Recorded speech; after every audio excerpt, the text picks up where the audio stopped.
Hola, bienvenidos al Bootcamp de Python para desarrolladores web. En este Bootcamp cubriremos los fundamentos de Python y Django, tecnologías muy demandadas actualmente. Aquí tenemos una especie de fórmula. Python más Django es igual a superpoderes. Y hacemos esta referencia porque aprender estas tecnologías nos da un gran alcance en nuestros proyectos, sean laborales o en emprendimientos. Desarrollar plataformas web con estas tecnologías nos ofrece múltiples beneficios, como tiempos de entregas más rápidos, múltiples librerías o frameworks disponibles desarrolladas por la comunidad Python que aceleran nuestros desarrollos. Por ello, Python es muy usado en startups para desarrollar MVPs o productos mínimos viables. Por ejemplo, para desarrollar una tienda online, e-commerce, un marketplace como Amazon o Mercado Libre, o una red social como Facebook o Instagram. De hecho, Instagram está desarrollado en Python y Django. Esas son sus bases. Es una red social bastante estable y escalable, que soporta millones de usuarios en tiempo real, gracias a esas tecnologías.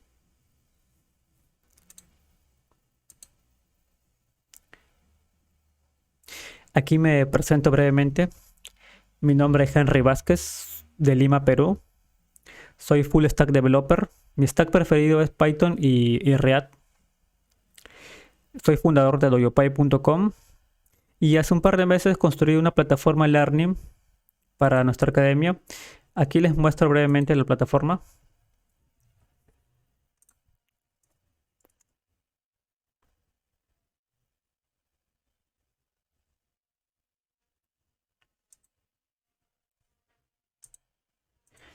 Aquí vamos a iniciar sesión.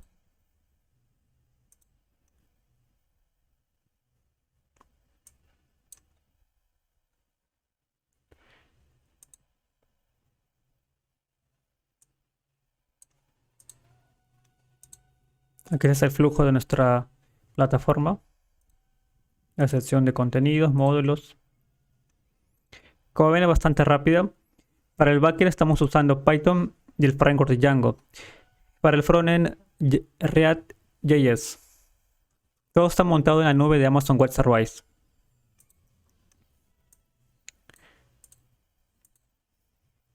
El perfil de usuario, notificaciones.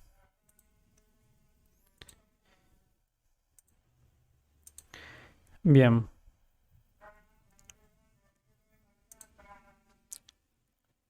Entonces, empezamos con la introducción a Python.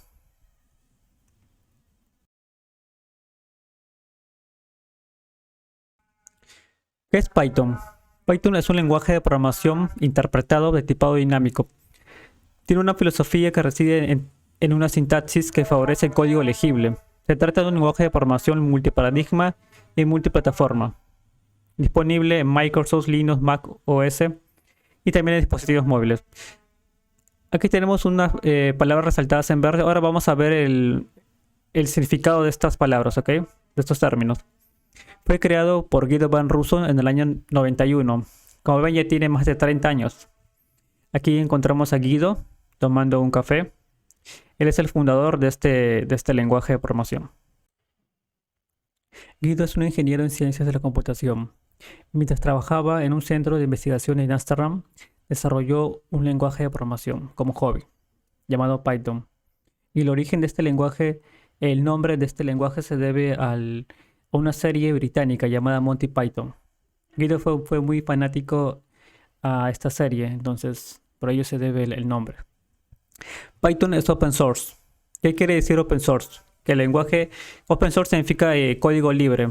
Nosotros podemos agregar nuevas funcionalidades, podemos descargar el código fuente, el core de este lenguaje. Tiene una amplia comunidad en múltiples países. Vamos aquí a darle el mapa. Aquí si ingresamos al mapa, si me deja. Bien. Aquí como ven hay comunidades en todo el globo, ¿verdad? Aquí tenemos, en mi caso, soy de Lima, Perú. Aquí tenemos la comunidad Python Lima. He tenido la oportunidad de asistir 2 veces a un par de eventos de Python y fue bastante agradable. Lo suelen desarrollar en sitios tipo coworking, espacios coworking. Entonces, deberían, es bastante genial aprender en estas comunidades. suelen utilizar esta plataforma para reunirse. Es Meetup, a ver si es Meetup, meetup.com. Aquí suelen crear estos eventos.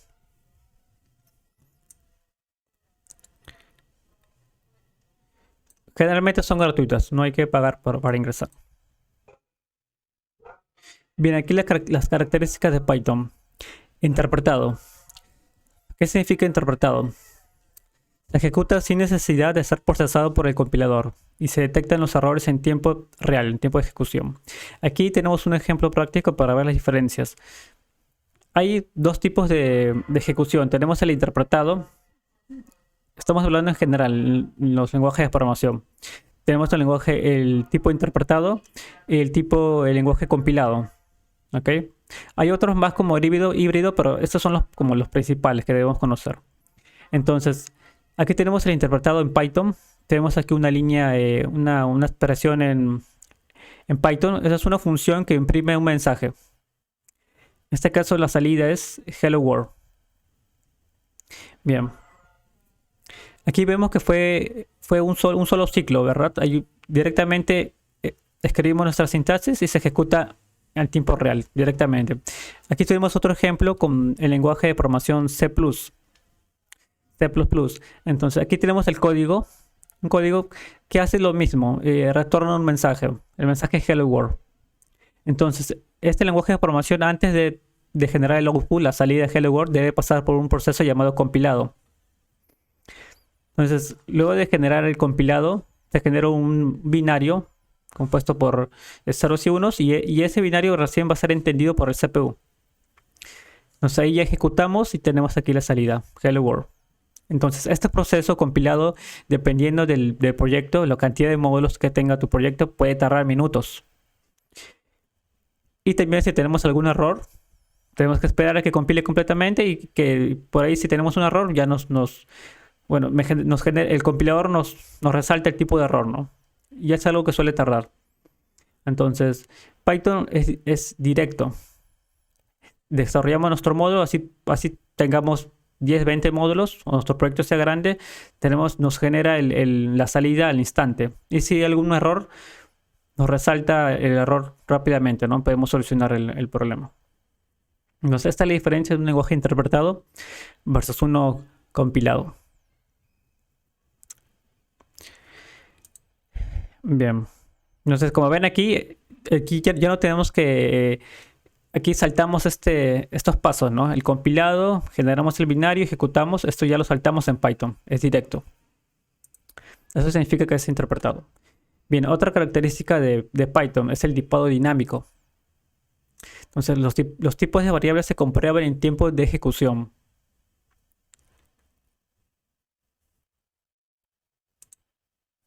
Bien, aquí tenemos un ejemplo con el lenguaje igual Python y aquí otro lenguaje C++. Aquí también puede estar, aquí podemos colocar también el lenguaje JavaScript, que también es un lenguaje de tipado dinámico.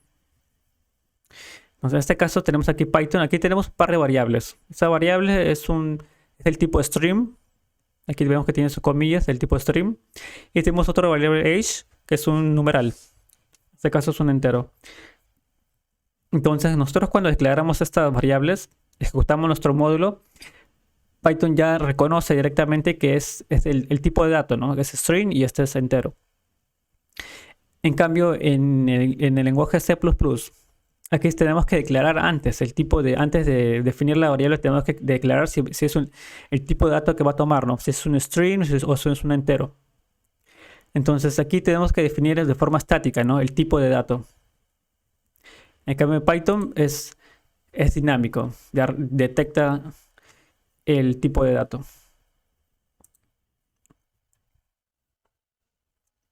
Bien.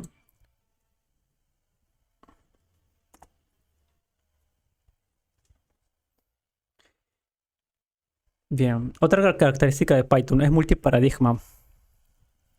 ¿Qué quiere decir multiparadigma? Soporta programación, en general hay varios enfoques o paradigmas en la programación. Ya, entonces aquí tenemos varios lenguajes de programación: C, Java, Perl, ISP, Haskell. Entonces, Python fue influido por estos lenguajes. De hecho, muchas sus bases eh, toman muchas características de estos lenguajes de programación. Entonces, y estos lenguajes tienen varios enfoques o paradigmas. Entonces, Python va tomando cada uno de esos enfoques y lo engloba en Python, ¿no? Entonces, de esa forma nosotros no tenemos que solo ceñirnos en un tipo de enfoque, sino podemos usar el que más nos convenga, ¿no? O sea, tenemos aquí el enfoque funcional, el paradigma funcional, programación imperativa, programación orientada a objetos. Actualmente, nosotros podemos desarrollar un proyecto, cualquiera de esos enfoques. No hay un límite o una norma que nos diga que tienes que usar funcional o que tienes que usar programación orientada a objetos. Bien.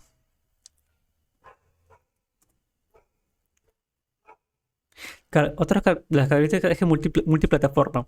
Significa que nuestro proyecto, nuestro código en Python es compatible en cualquier sistema operativo, Microsoft, Mac OS, Linux, Ubuntu, incluso se puede ejecutar en dispositivos móviles.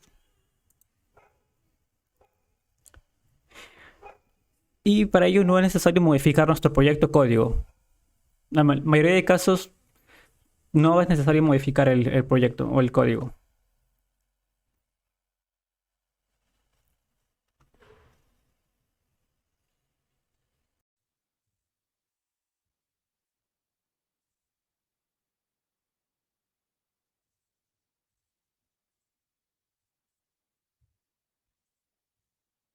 Bien, la filosofía de Python.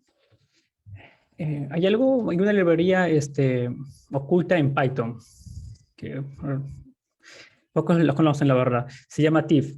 TIS. No sé, cuando al importar esta librería nos va a listar una serie de principios del software. Entre ellas, bueno, aquí he mostrado tres solamente. Explícito es mejor que implícito, simple es mejor que complejo y ahora es mejor que nunca. Vamos a correr esta librería rápidamente aquí. Aquí tengo mi consola del sistema.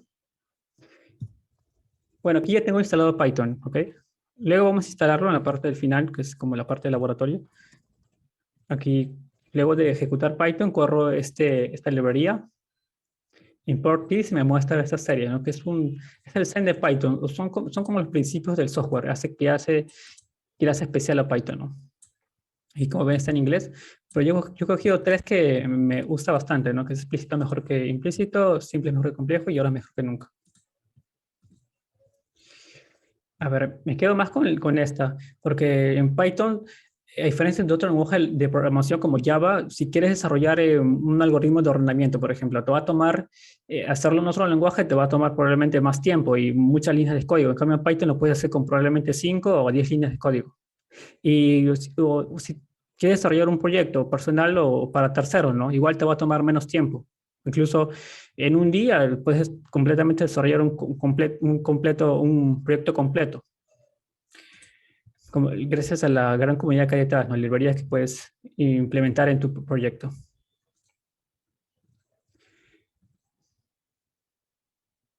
Bien, ¿quiénes usan Python?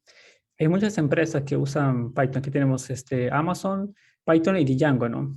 Amazon, el marketplace que todos conocemos, amazon.com, lo usa bastante en sus sistemas en su sistema de recomendación de productos, ¿no? Para notificarnos sobre nuevos productos que te pueden gustar. Ahí lo que aplica más lo que es inteligencia artificial, ¿no? Ahí tienes microservicios relacionados con inteligencia artificial.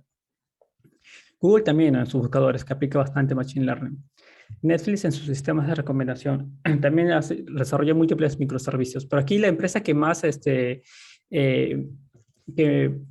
gran parte de su core, de su infraestructura está desarrollado en Python y Django es Instagram y Dropbox. Estas empresas empezaron usando gran parte de sus proyectos usan Python y Django, ¿no? Y otra que todos conocemos aquí, ¿no? Platzi. Platzi.com es la academia de tech más grande en la TAM. Entonces, Platzi igual, ¿no? Empezó usa este lenguaje de programación Python y Django en su backend. Y como ven, la plataforma es bastante robusta, no se cae bastante rápido y tiene millones de alumnos en toda la TAM. Bien, ¿qué puedo desarrollar con Python? Desarrollo web. Empezamos con el desarrollo web. Aquí tenemos las librerías más populares, ¿no? Bueno, Django no es una librería, ya es un framework, ya es algo, es un sistema que ya nos da múltiples componentes y está compuesto por múltiples también librerías. Y tenemos Flask también. Yo he usado ambos, pero Flask yo lo uso realmente para microservicios o para cosas puntuales, ¿no? Por ejemplo, desarrollar un API para notificaciones de correo electrónico eh, o para notificar usuarios, algo puntual. Pero ya si quiero desarrollar, por ejemplo, una tienda virtual, una plataforma CRM, una plataforma learning, como les enseñé antes, y ahí sí o sí debo usar Django, porque me va a acelerar bastante el proyecto. Django ya tiene una serie de módulos que yo no debo, que todo sistema debe tener, como la seguridad, autenticación, cookies, la parte de el ORM para manejar la base de datos. Todo, hay parte, ya tiene múltiples componentes que me va a ayudar bastante a acelerar el desarrollo de un proyecto. También es posible hacerlo en Flask. He visto varios programadores que, por ejemplo, se montan una tienda virtual en Flask y realmente es una pesadilla. Les toma mucho tiempo y no es muy escalable, que digamos. Es muy complejo hacerlo en Flask. Es que aquí vas a reinventar mucho la rueda, mucho. En cambio, en Django ya tienes muchas piezas que ya están listas para implementar, ya están construidas y solo tienes que ir directo a tu proyecto, ¿no? A la lógica del proyecto, del negocio. Bien, entonces vamos al siguiente. Aquí rápidamente, ¿qué más puedes hacer en Python? En Python puedes desarrollar en múltiples áreas, ¿no? Tenemos aquí Data Science, Big Data, hay múltiples librerías que son conocidas como Pandas, Scikit-Learn. También tenemos aquí Machine Learning, Deep Learning. Aquí tenemos TensorFlow y Keras. También visión artificial. Aquí OpenCV es la librería que más se destaca aquí. Ahora, yo he tenido la verdad experiencia trabajando en estas áreas, pero nunca fue directamente, o sea, no fue de forma directa que yo apliqué un trabajo o un proyecto como para desarrollar Machine Learning o Data Science, porque no es lo mío, o sea, no es lo mío. Pero de forma indirecta he tenido que trabajar en estos proyectos. Varios proyectos que yo apliqué como desarrollador full stack o backend, pero en el tiempo se dio que tenía que desarrollar un módulo para machine learning, un chatbot o un buscador de imágenes. Entonces, tuve que sí o sí buscar librerías, implementar librerías para integrarlos en el proyecto, ¿no? Entonces, en el camino ahí se va aprendiendo algunas cosas, ¿no? Pero como les digo, no hay que ser experto en data science para implementar proyectos. Yo he implementado, no sé si buscan mi canal en YouTube, DojoPy, van a encontrar todos los videos que he subido durante varios años sobre Machine Learning, visión artificial, chatbots. Y son algunas cosas que durante el tiempo que fui desarrollando proyectos y aprendiendo, los subí así, ¿no?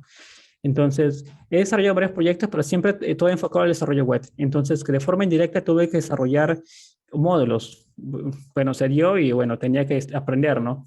Pero como les digo, esto no es que ahora no es mi especialidad, la verdad, pero conozco, puedo implementar librerías. Es que, como digo, hay una comunidad grande detrás donde ustedes quieren implementar un chatbot. Aquí, por ejemplo, tenemos para chatbots, tenemos eh, Jensen. Jensen y Keras pueden usarlo para chatbots. Entonces, van al GitHub y buscan Keras en Jensen. Entonces, van a encontrar ahí documentación de cómo implementarlo paso a paso y construir un chatbot. También tienen la página bueno, no recuerdo bien, pero hay múltiples foros donde tienen ahí pasos a paso cómo integrar un chatbot, incluso un chatbot bastante complejo, ¿no?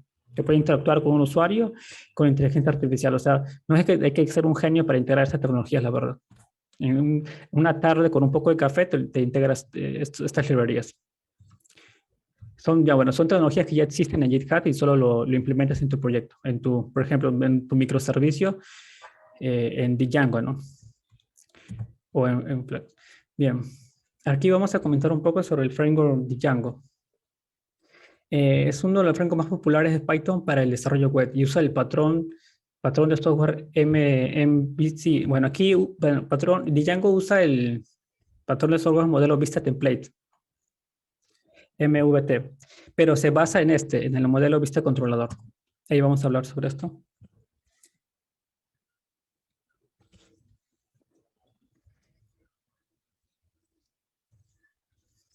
Bien, El modelo Vista Template es un patrón de arquitectura de software utilizado por el framework Python.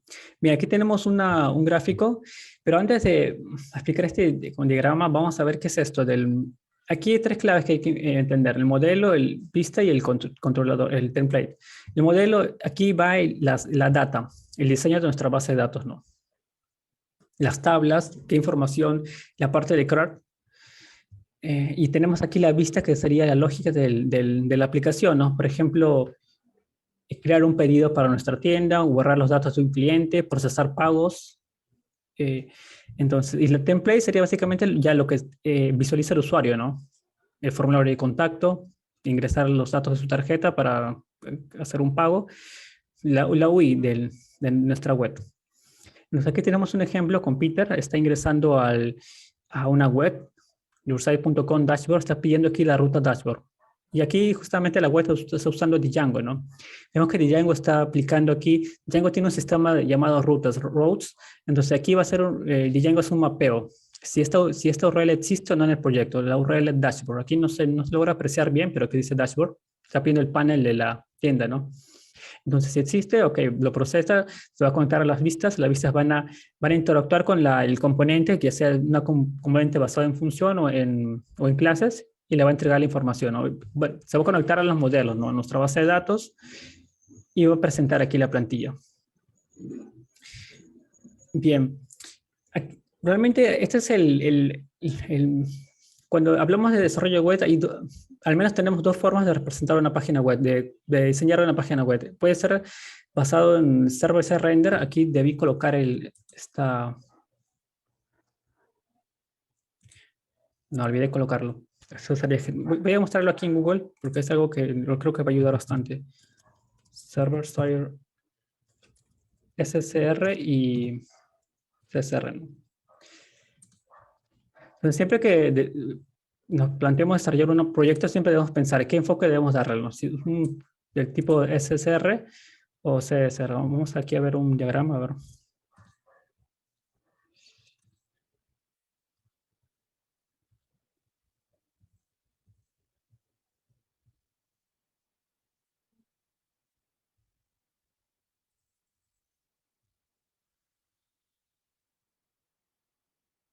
Ya, bueno, este está en inglés, pero ya, este es el SSR, es el Server Side Render, las siglas de Server Side Render. Significa que el servidor va a entregar en la parte visual, el HTML, la aplicación frontend al usuario. O sea, va a entregar los datos, todo lo va a procesar el servidor.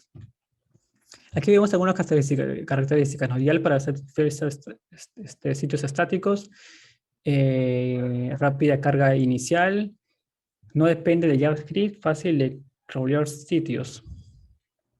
Ya, eso también ayuda bastante en el SEO, ya en el posicionamiento web, tiene esa ventaja. Ya, pero también, ¿cuál es la desventaja que yo veo? Y yo no uso este tipo de desarrollo porque es dependiente. O sea, sí o sí, tu backend sí o sí tiene que estar, puede ser como una especie de monolítico, tiene que estar dependiente del proyecto. O sea, por ejemplo, si yo quiero tercerizar el proyecto, quiero que un equipo se encargue de desarrollar las vistas, las pasarelas de pago, la parte visual, van a tener que van a tener que interactuar con Python, por ejemplo, con Python y Django, cuando el equipo solo debe tocar JavaScript y React, ¿no? Entonces van a tener que interactuar con varios componentes de la parte de backend. Entonces ahí es un poco engorroso, pero cuando es cliente ese render, que es esta, y yo suelo usar siempre en todos los proyectos que hago, aquí se maneja lo que es Full API REST. Puedes usar Full API REST o la nueva tecnología llamada GraphQL de Facebook. Entonces, yo suelo usar esto porque el backend no es dependiente del frontend. Aquí también se le llama como el desarrollo de headless o sin cabecera. Entonces, esto yo puedo tercerizar el desarrollo de una tienda, la parte visual, o un equipo, ¿no? Dos programadores que solo se encargan de desarrollar el store, la parte visual. Y yo me encargo de desarrollar sobre el backend. Entonces, de esa forma no hay dependencias, ¿no? Por ahí si hay algún fallo en la parte visual o tiene que desarrollar algún componente, los equipos no tienen que estar constantemente interactuando, ¿no? Sino solo el equipo se encarga de desarrollar su lado, ¿no? Que se fronen. Y aparte aquí Yo, la verdad, yo ya veo, ya tengo varios proyectos desarrollados con este tipo de diseño, cliente de render. Yo creo que es más óptimo así, e incluso la velocidad es más óptima. Y también en la parte de escalabilidad con la nube, porque ahora la nube como que te apoya más en esto. Eso es lo que yo entiendo. Por ejemplo, yo uso bastante lo que es Amazon Web Service y está como que está más pensado en este tipo de diseños, en clientes de render, porque hay múltiples servicios que te ayudan a alojar solo tu aplicación frontend y otros servicios que solo te ayudan a alojar tu aplicación backend. Entonces, de esa forma, veo que apoyan más a este lado, ¿no? Yo veo que es más escalable y te dan más disponibilidad, porque, bueno, esa es la ventaja que da. Bueno, y una de las ventajas que puede tener esto es que el SEO, aquí justo nos dice, ¿no? Que tiene un negativo SEO y aquí el SEO, pero eso es algo que a simple vista sí, puede que no ayude tanto en el SEO, pero hay formas, técnicas para mejorar, optimizar esto, optimizar el SEO. Por ejemplo, en React tenemos una otra librería llamada Nest.js, que con eso podemos integrarlo y optimizar el SEO. Bien.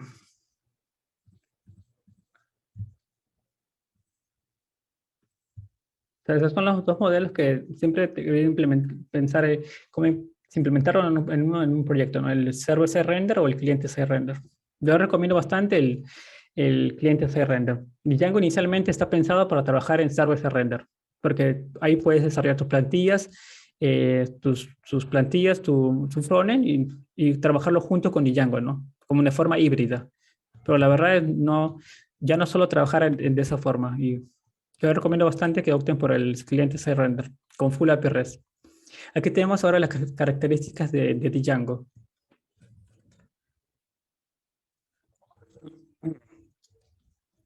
A ver, ¿y qué lo hace especial, no, a Django? Porque o sea, tanto se hace notar, ¿no? Yo creo que tiene aquí tres puntos principales. El sistema de administración. Tú cuando creas un proyecto en Django, ya te viene con un sistema de administración, con el CRUD. O sea, si quieres darle mantenimiento a tus tablas, ya tienes el CRUD ahí directamente para acceder. O sea, no es necesario que seas, por ejemplo, el cliente PostgreSQL o MySQL para dar mantenimiento, ¿no? Por ahí, si quieres agregar algún campo, dar de baja algún registro, Django ya tiene su sistema, su panel de administración. A ver, voy a mostrarle aquí rápidamente el panel que yo tengo en esta plataforma Learning, que como les digo, ¿no? El backend está en Django. Aquí le voy a mostrar el panel que está en Django. Aquí como ven, este es el sistema. Voy a cerrar sesión aquí. Esta es la ruta, ¿no? api.yopay.com. O sea, aquí yo ingreso, este login, este es el panel de administración, yo no lo desarrollé, ya viene integrado en el proyecto base, ¿no? Entonces, lo que hace este sistema es que cuando tú creas las tablas de tu base de datos, eh, este sistema te empieza a linkear, ¿no? A vincular todas esas tablas para que tú puedas darle mantenimiento. Ya te genera el CRUD automático, ¿no? Para que puedas agregar campos, editar, modificar, actualizar, ¿no? Aquí, por ejemplo, tengo cursos, lecciones. Vamos aquí a lecciones ahora. Aquí tengo la lista de lecciones. Yo quiero editar aquí es una lista, ¿no? Me está listando ahí todos los ítems. Aquí ya tengo el CRUD, ¿no? Aquí puedo editar, agregar campos o eliminar registro, ¿no? Ahora, inicialmente, cuando ustedes creen un proyecto en Django, siempre el proyecto ya va a librarse con una serie de tablas. Se va a crear con una serie de tablas que son las de autenticación. Son estas que se está mostrando aquí, autenticación y autorización. Entonces, aquí tenemos los usuarios, ¿no? De nuestra aplicación. Entonces, eso ya viene, esas tablas ya están construidas ya. O sea, nosotros lo único que tenemos que hacer es migrar la base de datos y pues podemos acceder y dar mantenimiento a los usuarios. Ya, pero si nosotros creamos aquí, por ejemplo, la aplicación, la tabla cursos o la tabla profile, entonces tenemos que vincularlo en Django, a modificar unos módulos para que recién le dé acceso a esas tablas. Por tema de seguridad no da acceso a todas las tablas, sino solo da la que crea Django, ¿no? Ya de tu lado está ya si vinculas tus tablas las aplicaciones que vas creando, ¿no? Y como ven, este es el panel. No es tampoco tan, tan llamativo visual, ¿no? Es un poco, Incluso hay temas aquí se pueden integrar, pero para el administrador está bien. Yo que soy el administrador de la plataforma está bien, ¿no? Ya si yo quiero desarrollar un panel propio más agradable, lo puedo hacer fácilmente. Bien, ahora ya esta es la primera característica que resalta mucho, ¿no? La siguiente es el ORM. Es el objeto relacional map. Es un mapeador de objetos relacionales. Y esto lo tiene varios frameworks de desarrollo web. No es único en Django. ¿Y qué es la ventaja del ORM? ¿No? Es que en ORM nosotros podemos desarrollar un proyecto, por ejemplo, un e-commerce, creo que debe tener múltiples tablas, ¿no? Múltiples tablas y relaciones. Entonces, nosotros podemos desarrollar, por ejemplo, un e-commerce sin necesidad de saber SQL. Y es que es un poco, hay gente que dice que si no sabes SQL no eres programador. Y hay varios puntos de vista, la verdad. Igualmente, yo creo que es importante aprender SQL, ¿no? Para entender cómo funciona, ¿no? La sentencia SQL y el CRUD, todas las consultas. Pero usando los ORM no es necesario que sepas SQL, la verdad. No es necesario que sepas SQL. Porque el ORM lo que hace es escribir SQL por ti. Va a traducir todas nuestras consultas desde Python a código SQL. Por ejemplo, si yo quiero hacer a ver, aquí un ejemplo. Si yo quiero yo quiero obtener todos los registros de una tabla. A ver, Django. Aquí les muestro rápidamente en el editor de código, ¿yo? A ver, aquí. Si quiero obtener todos los registros de una tabla, simplemente debo aquí hacer esta llamada, que sería la tabla, y puntual, ¿no? Que sería mi tabla punto hoy es puntual. Y ya con esta simple línea yo ya vemos todos los registros de la tabla, ¿no? Mi tabla de productos. Entonces, en SQL probablemente hubiera tenido que escribir una sentencia SQL muy larga, ¿no? O, bueno, o tendría que saber SQL para escribir la sentencia. Entonces, solo con esta instrucción en Python ya llamo a todos los productos, ¿no? Por ejemplo, si quiero llamar solo a un producto por el ID, ¿no? O por el nombre del producto, sería aquí la consulta. Usando solo Python, ¿no? Es solo Python. Mi tabla.objects.get. Aquí le paso el ID, por ejemplo, si es el producto 1. O si quiero llamar por el título, ¿no? Le paso el tile y llama al producto iPhone. Y listo, ¿no? Ya tengo la información de ese producto. Ahora, otra consulta aquí. Si yo quiero filtrar todos los productos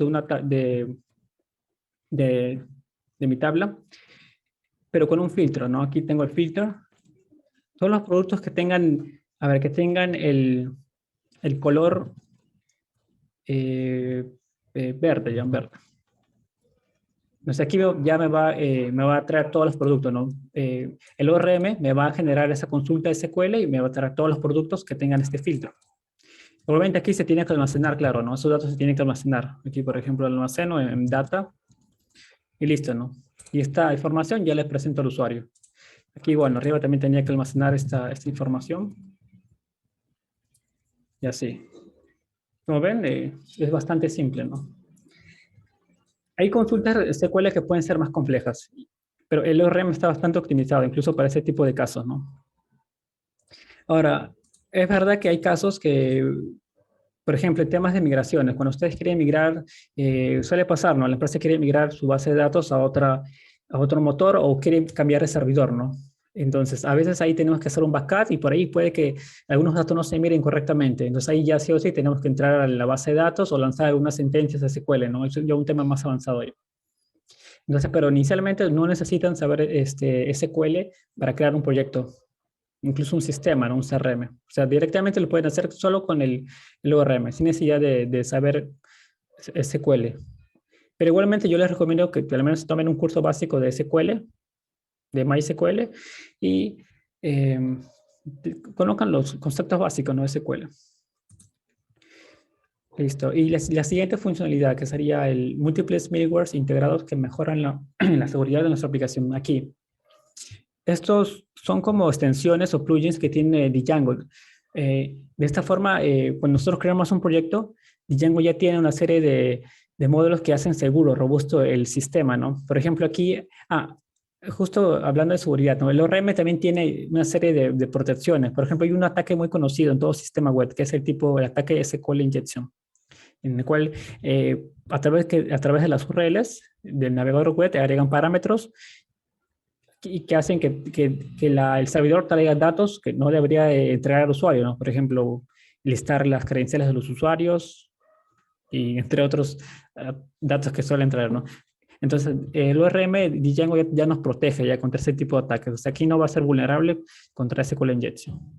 Y aparte, siempre lanzan actualizaciones. Django actualmente está en la versión 3.2, me parece, y cada año, cada cierto trimestre así, trimestre suelen liberar actualizaciones. Si por ahí encuentran una vulnerabilidad, algún fallo, ya tenemos el parche y la solución. Hay una gran comunidad detrás. Y el middleware, ¿no? Ya estaba comentando, y son plugins, extensiones que podemos implementar en nuestro proyecto.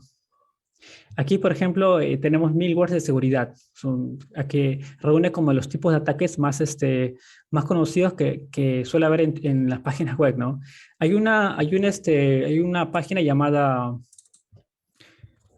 ver si me acuerdo, se llama WhatsApp, algo así.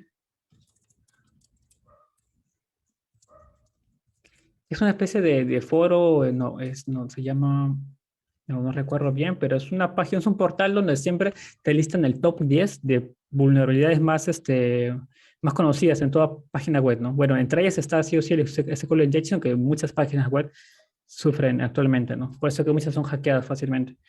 Y entre ellas, este top 10, Django siempre se encarga de cubrir de dar seguridad, ¿no? A ese tipo de problemas. O sea, siempre ya tiene la solución y no va a ser vulnerable a ese tipo de ataques. Entonces, los middleware también nos ayudan a varios temas, ¿no? También la parte de cuando un navegador se conecta con el servidor, se encarga de ver ese filtro, ese tipo de consulta y hacer una especie de limpieza. Y también nosotros podemos extender y crear nuestro propio middleware, que también es un tema avanzado de Django. Ahora también en Django existen también podemos agregar aplicaciones. Si nosotros desarrollamos un CRM, por ejemplo, ¿no? O un e-commerce y queremos una aplicación de pagos, y bueno, yo no sé cómo hacer una aplicación de pagos, un ejemplo, no sé cómo hacer una aplicación, entonces yo voy a Django Apps o en GitHub y busco, por ejemplo, cómo integrar PayPal en Django, cómo integrar Stripe o Mercado Pago en Django. Entonces yo busco la librería y lo integro en mi proyecto, ¿no? Basta con ver la documentación, lo integro rápidamente en mi proyecto. Son aplicaciones que se integran en el proyecto de Django. De esa forma, puedes puedes liberarte un proyecto con pasarela de pagos en una tarde, porque ya tienes ahí la solución, solo lo integras en el proyecto, ¿no? Algo rápido, aquí tenemos GitHub.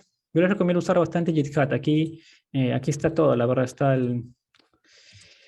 aquí se aprende mucho, la verdad. Pueden acelerar cualquier tipo de proyecto. Entonces, si quieren, por ejemplo, integrar un PayPal con Django, que buscan aquí PayPal, Django. Listo, aquí vemos que hay 286 repositorios, ¿no? Pero la clave aquí es siempre buscar repositorios que sean oficiales o que tengan más actualización, ¿no? Por ejemplo, este me dice que fue actualizado hace 5 días. Yo veo que este debe ser, le deben dar bastante mantenimiento, ¿no? Y más probable que funcione. Lo actualizaron en el 2019, ¿no? Probablemente no funciona.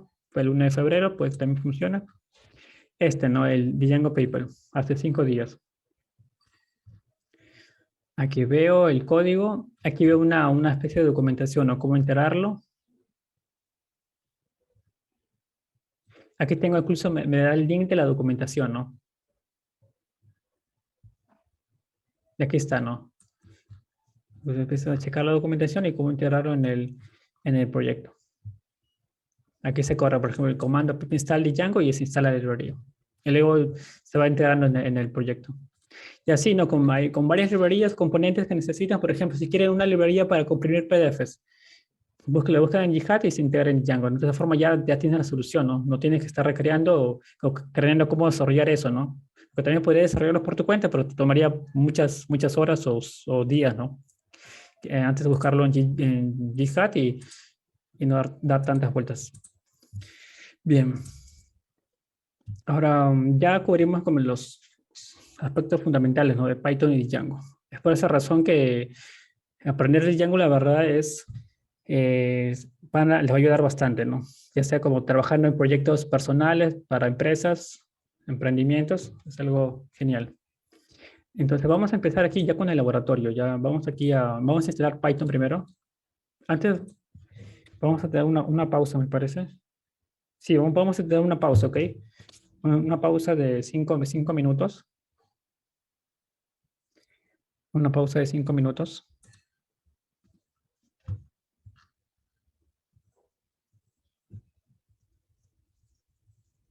Será python.org. Aquí tenemos vamos a instalar el intérprete primero, ¿no? Recuerden que Python tiene un intérprete. Nosotros aquí vemos código fuente. Aquí tenemos un ejemplo, ¿no? El código fuente y debe pasar por ese intérprete. Es un programa, pues directamente nos va a dar la salida de la ejecución del programa. Entonces vamos a instalar aquí el intérprete. Vamos aquí a descargas, el menú descargas. Y la última versión aquí nos dice que es la versión 3.10. Yo actualmente tengo en mi máquina la versión 3.9. A ver, la verdad, en Linux, lo bueno que en Linux puedes instalar varias versiones de Python. En Windows me parece que solo puedes trabajar una. A ver, yo tengo aquí la versión 3.5, la 3.6, 3.7, hasta la 3.9 tengo. Voy a usar la 3.9. Bien, entonces aquí pueden descargar la última versión o descargar la 3.9. A ver, aquí le dan a descargar y instalan, ¿no? Le dan a Nets. Hay algo importante al instalar en Windows. Ya, vamos a dar aquí a Python install. Es importante esto. Si no, pueden tener problemas luego y configurarlo es un poco estresante, ¿no? Le dan aquí al momento de instalar, le dan aquí a descargar y 3.10, ¿no? Ahí te baja según el sistema que tengas. Al momento de instalar te va a mostrar aquí una pantalla que dice, hay unas casillas que dice Install Launchers para todos los usuarios y la segunda que dice Add Python to Patch o agregar a la ruta de Python. Entonces deben activar ambas casillas, ¿no? Es importante que activen, incluso aquí está, ¿no? Deben activar esta casilla, Add Python 3.10, 3.10 to Patch. De esa forma, cuando ejecuten la consola o lo quieren integrar con algún editor de código, Sublime Text, Visual Studio Code, la va a reconocer y no van a tener problemas. Es importante esto. Si no lo instalaron, activando esta casilla, deberían desinstalar el programa y volver a instalarlo, pero activando esta casilla, Add Python to Patch. Bien, y eso es todo, ¿no? Le dan siguiente y se instala en cuestión de segundos. Bien, una vez que ya lo tengan instalado, van aquí van al intérprete de la consola. Ah, ya, mira, Lionel me dice que sí se puede instalar varias versiones. Yo desconozco porque no uso Windows, la verdad. Yo soy más fanático de Linux, yo uso Ubuntu y ya tengo varios años trabajando en Ubuntu. Y claramente usar Ubuntu tiene sus ventajas por la consola. La consola y si son desarrolladores, la verdad tiene muchas ventajas usar Linux, Ubuntu. Y también Mac, ya que Mac OS y Linux comparten la consola. Todos los comandos básicamente tienen el mismo core. Es similar. Entonces, si son desarrolladores, usan Mac o Linux, les va a ayudar bastante, ¿no? Con varios flujos. Ah, ya, Manjaro Linux. Sí, Manjaro es otra distribución de Linux. Hay múltiples decenas de variaciones que tiene Linux. Yo uso Ubuntu, ya es más cómodo y suelen lanzar varias actualizaciones, ¿no? Bien, entonces aquí ya, una vez instalado Python, aquí corren el comando, abren la consola en Windows, se abre la consola con la combinación de teclas de Windows, la tecla ventana más R, y luego lanzan el comando cmd. Cmd, a ver aquí si tengo una foto aquí. Consola, a ver, consola, ya terminal, institución terminal.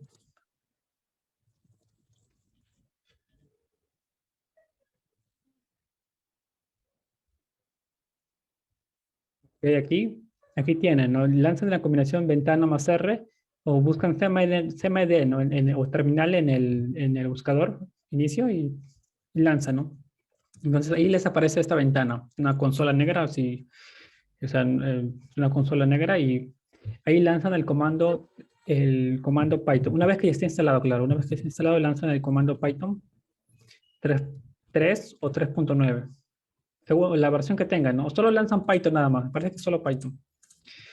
Pero si no lo funciona, y lanzan 3.10 o 3.9.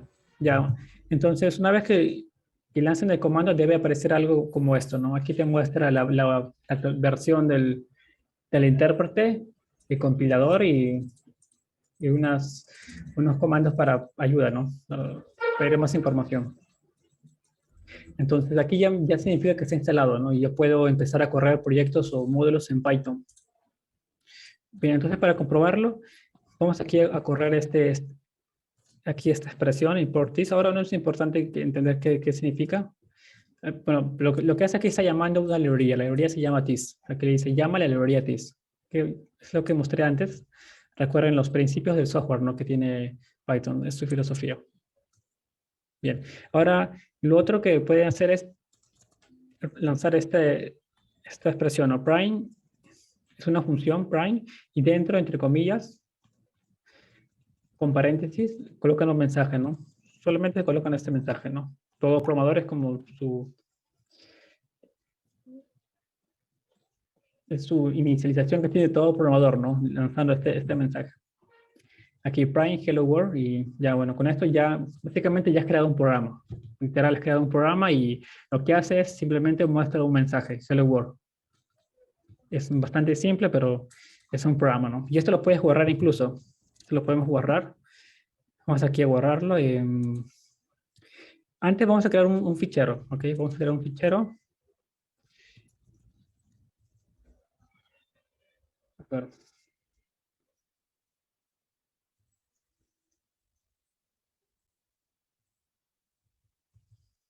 Estaba olvidando el editor de código. Es importante aquí, bueno, tenemos aquí editores de código. Incluso pueden usar el Notepad, pero no les recomiendo, es una pesadilla usar un Notepad para programar. Entonces, yo les recomiendo, tenemos varias opciones para programar, para desarrollar nuestro proyecto, ¿no? Editores de código. Tenemos Sublime Text, tenemos PyCharm, que es enfocado a Python. Yo lo he usado hace un tiempo, pero la verdad no me gustó mucho. Tiene una interfaz muy pesada, la verdad, y necesita más recursos de computación, más RAM y CPU. La otra opción que es muy usada actualmente es Visual Studio Code. Esto se suele usar bastante. Y yo lo tengo instalado aquí. Bueno, yo de hecho tengo todos los editores instalados porque me gusta probar varios, pero yo me quedé con esto, este editor, Visual Studio Code. Esta es la página, Code Visual Studio. Aquí igual les envío por el chat si lo quieren instalar. Pues aquí le dan, ¿no? Le dan a descargar y la instalación es rápido. Lo bueno de este editor de código es que tiene múltiples plugins.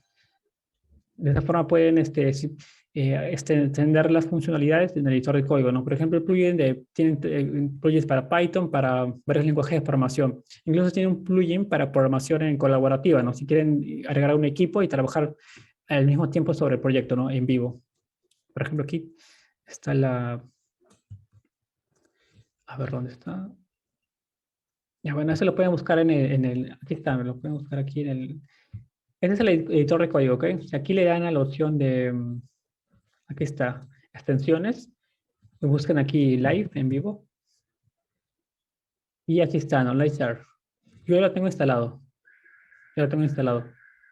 Aquí se te genera un link que solo compartes con tu compañero y pueden trabajar sobre el mismo proyecto. Live. Nosotros usamos otro, en la academia que tenemos, es el Bootcamp, usamos otra tecnología similar, porque esto es un poco lento. Entonces usamos otra tecnología.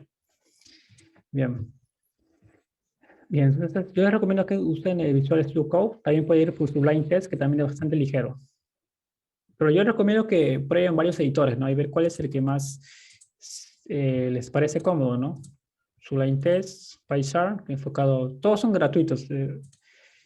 Eh, por cierto, todos son gratuitos, no tienen que pagar para usarlos, son gratuitos. Bien, una vez instalado el editor del código, aquí está, ¿no? Aquí voy a crear dentro, voy a limpiar tengo varios módulos abiertos. Cerrar todo. Bien. Aquí le doy a File Este igual se puede traducir, ¿no? Yo lo tengo en inglés y lo pueden traducir al español. Bien, aquí le doy File y New File, crear un nuevo módulo. Le doy aquí a colocar aquí Prime y mensaje, ¿no? Que sería hola mundo. Y esto lo guardo, ¿no? Para guardar control S, o aquí le dan Fail y Save, ¿no? Guardar control S. Ok, guardar. Aquí selecciono la carpeta donde lo quiero guardar. Lo voy a guardar en este caso en el escritorio, ¿no? Y es importante aquí el nombre del fichero. Debe tener la extensión .py, .py. Entonces, el nombre sería hello.py, hello.py. Bien, es importante que tenga esta extensión. Puede tener cualquier nombre, es importante la extensión .py. De esa forma, el sistema va a reconocer que es un módulo en Python, es un programa en Python. Bien, ya lo guardo. Y como ven, incluso aquí el editor de código ha detectado, ¿no?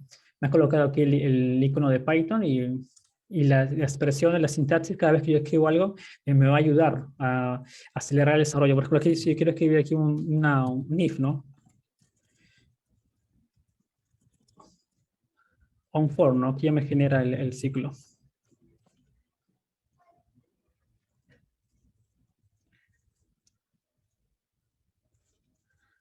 Bueno, eso ya lo vemos después. Bien, aquí tenemos el prime, mensaje y lo guardo, listo, ¿no? Ahora, saco mi escritorio, voy a buscar el módulo que he guardado. A ver, aquí está.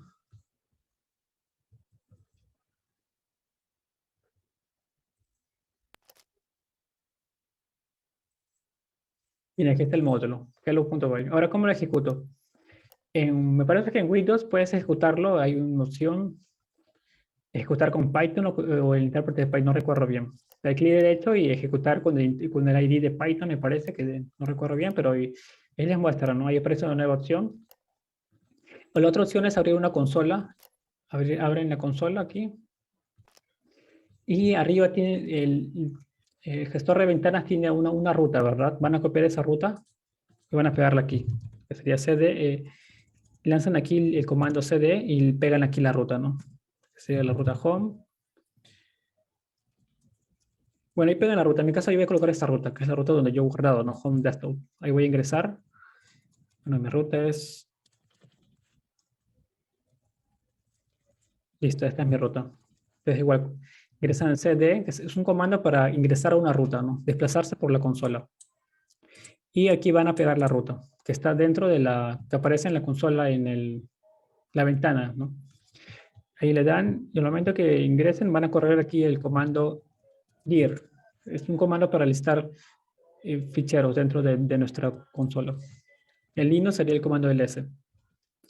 Entonces aquí veo que hay un módulo, el módulo hello.py. Ahora yo quiero ejecutar este módulo, ¿no? Entonces yo igual correr aquí el comando Python 3.9 o directamente Python si se usa en Windows. Ya voy a correr aquí Python, debería funcionar igual. Python, aquí coloco el nombre del módulo, ¿no? Que he creado. Enter, y como ven, ya me retorna el mensaje, ¿no? Es el output del programa. Entonces aquí como ven, ya he creado un programa llamado hello.py y ejecuta el mensaje. Es un caso bastante práctico, ¿no? Bien. Ahora tenemos otra opción. Y por ejemplo, si ahora no pueden instalar programas en su computador o no tienen suficiente espacio, hay una opción llamada,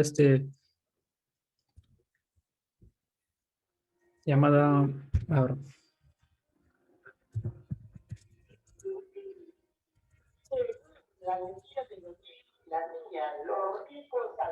Replit. Replit.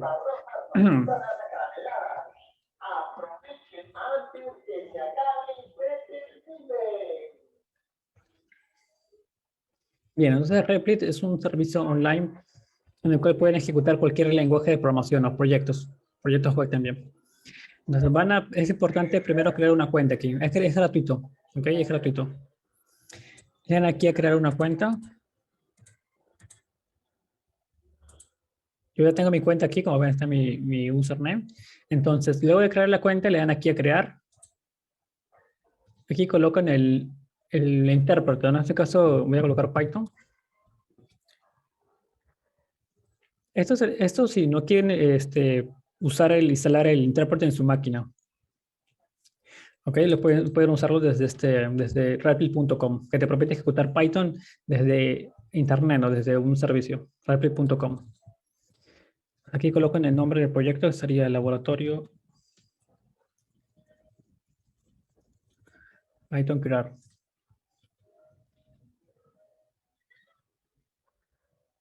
Mira, ahí me está creando el entorno. Me crea un editor de código online y al lado derecho hay una consola para ejecutar, ¿no? El módulo. Aquí está el botón Run para ejecutar el módulo. Este es el módulo main.py. Main.py es el nombre del programa. Aquí está la lista de módulos que pueden crear. Entonces, sobre este módulo main.py, voy a aquí ejecutar el prime y dentro el mensaje. Hola mundo. Prime es una función que simplemente imprime, ¿no? Prime, como dice, imprime un mensaje en consola. Entonces ejecuto, aquí el botón Run, y como ven aquí tenemos el output, la salida. Aquí ya tenemos el editor de código integrado y la consola. Ah, recuerden que en Visual Studio Code pueden ejecutar también directamente el módulo. Sí, claro, también estaba olvidando mencionar eso. Aquí arriba le dan la opción terminal de nueva terminal. Incluso aquí puede ser más rápido. Le dan en nueva terminal y a ver.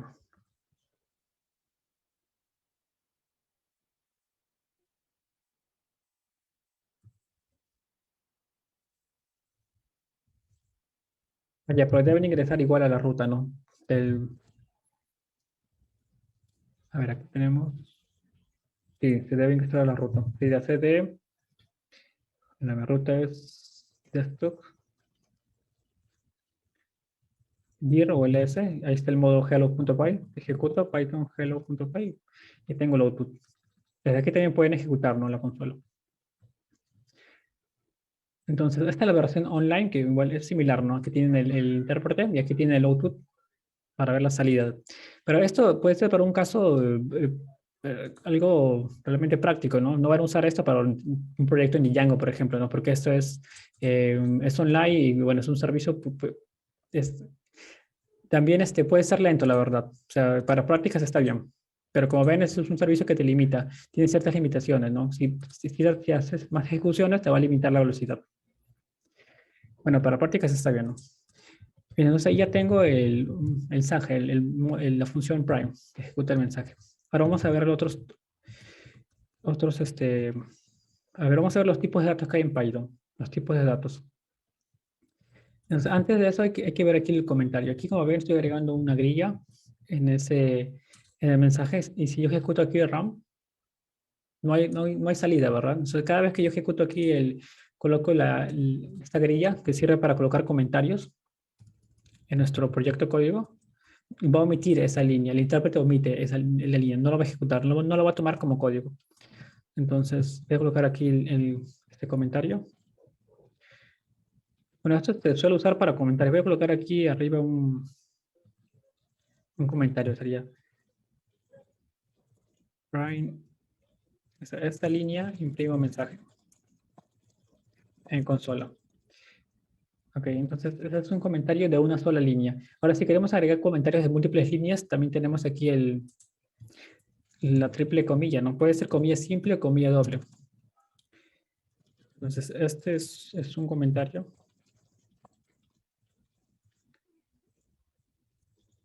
de múltiples líneas, ¿no? Entonces, incluso esto puede usar también para documentar, ¿no? Ciertas partes de un proyecto. Entonces, tienen esta forma. Pueden usar la triple comilla para múltiples líneas o solo la grilla, ¿no? El símbolo numeral para una sola línea. Bien, ahora los tipos de datos. Veo por aquí otro comentario que sería tipos de datos en Python. A ver, si nos da el tiempo, vamos a ver aquí la mayoría de tipos de datos. Aún tenemos unos 20 minutos, yo creo, ¿no? Podemos ver los tipos de datos. A ver, tenemos varios, ya. Vamos aquí a listarlos.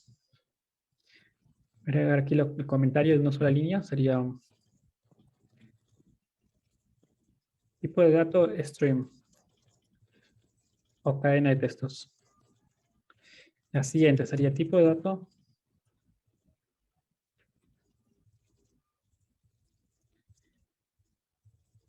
Numeral, ¿no? O int. Sería entero, ¿no? Int. O entero. Y lo otro es el flotante. Tipo de dato float.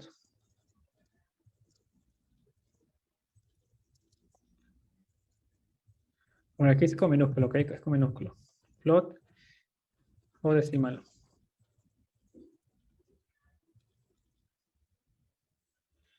Bueno, aquí voy a colocar un ejemplo para que quede más claro. Voy a correr esto. Aquí, lo que está después de la flechita es un ejemplo, ¿ok? Aquí el ejemplo sería el, a ver, aquí el string hola, ¿no? Este es un tipo de dato string, hola. Aquí coloco la flechita para el numeral. Bueno, aquí coloco el número 10, ¿no? Aquí el para el flotante sería 10.5. Bien, ahora el tipo de dato eh, lista o array. Tipo de dato. Bueno, en Python se le reconoce como list, ¿no? List o array. Sería lista o array. Y aquí ejemplo. Flechita. Entre corchetes van, ¿no? Entre corchetes y los elementos. A ver, aquí el nombre, usuarios Eric y Jaime. Es una lista de elementos, no puede ser cualquier tipo de dato, la verdad. Aquí estoy colocando dos elementos que son string, pero puede ser también aquí un entero, 10, o incluso otra lista, ¿no? Otro tipo de dato, cualquier tipo de dato o objeto. Bien. Otro tipo de dato, tenemos aquí el tipo de dato en bool o booleano, que serían los valores true o falso, ¿no? True o falso. Es en inglés, recuerda que eso es el sintaxis está en inglés. Entonces sería aquí un ejemplo, no puede ser true o falso. No sería true ya. En este caso, una variable que tome como valor true o falso. Otro tipo de datos sería el diccionario. Tipo de dato div, ¿no? O diccionario. Aquí un ejemplo. Aquí entre llaves y coloco los diccionarios aquí se manejan por el par clave valor. Entonces, primero sería la clave entre comillas. Y a ver, la clave, voy a colocar aquí user y el valor. A ver, aquí Mario. Entonces tengo un elemento. Este escenario ahora tiene un elemento. Si quiero agregar otro elemento, sería agregar otro par clave valor. A ver, el siguiente elemento sería email. Y aquí dos puntos y valor, ¿no? Sería mario@gmail.com. A ver, a ver, claro, sería así. Este es el diccionario. Bien, otro tipo de dato. El, a ver,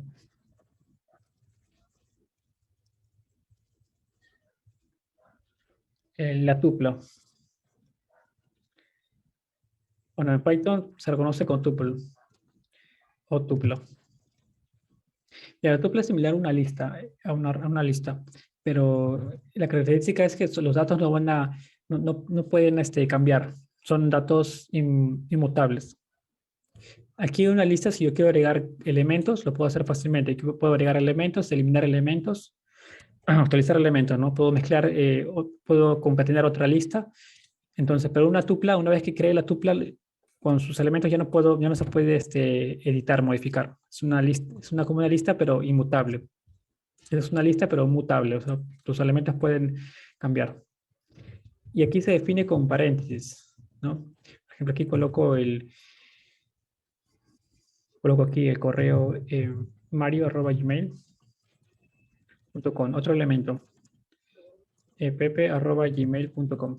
Ya, entonces Esta tupla tiene dos elementos, pero son elementos que ya no van a cambiar, ¿no? Una vez que yo lo defina, ya no se puede modificar por otro procedimiento, ¿no? Otra función, no se puede modificar. Está fijo en memoria. Eso también es bueno y ayuda en cuanto a la seguridad. Datos que no se pueden modificar. Viene otro tipo de datos. Bueno, creo que ya vimos todos, ¿no? Creo que falta el SEP. Ya, tipo de datos SEP o conjuntos. Bien. Aquí igual se define con llaves y aquí van a colocar los elementos directamente. Aquí quiero el elemento, el lenguaje Python, otro lenguaje JavaScript y el lenguaje Kotlin. Kotlin. Bien.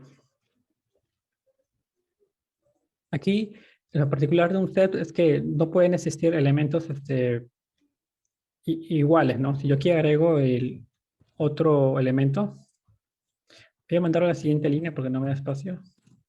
Pensaría aquí el elemento Python, que el elemento Python ya existe, ¿no? Desde aquí se está repitiendo. Pero una vez que yo cree y defina esos datos y hago un conteo, le digo que me representes otra vez los datos que he definido, solo me va a mostrar 3 nada más. Ese lo voy a omitir porque ya se está repitiendo. Y también otra particularidad es el orden. Si yo hago aquí un prime, le digo que me retorne estos datos que he definido, probablemente al inicio va a tomar Python o JavaScript. Entonces, una vez que vuelva a pedir esos datos, me va a entregar otro orden. Puede empezar con Kotlin o con JavaScript. O sea, el orden no depende de nosotros, sino del propio algoritmo que tiene SEP. Eso también puede ser óptimo en algunos casos de uso, ¿no? Es más óptimo que usar un array, ¿no? Varios casos de uso ahí que podemos implementar el SEP. En otro tipo de datos, ya hemos visto el string, ya hemos visto todos, creo. Ah, el booleano, están todos, me parece. Ya.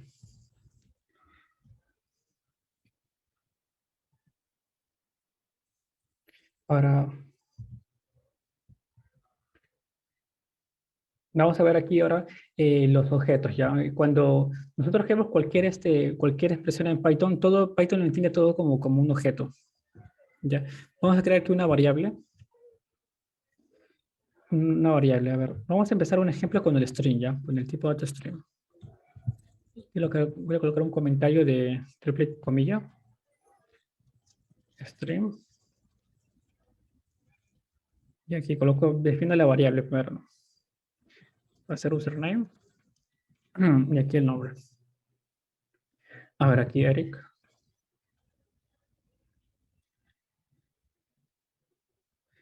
Eh, bien, ahí tengo mi variable definida aquí. Es importante también la variable aquí. La variable nunca puede empezar con numeral. Va a generar error. Puedes usarlo al final, pero no al inicio. Como ven ahí me genera un error. Me está subrayando ya. Pero sí puedo usarlo al final, ¿no? Eso sí es válido. Y también puedo usar guión bajo como separador, ¿no? From name activo, ¿no?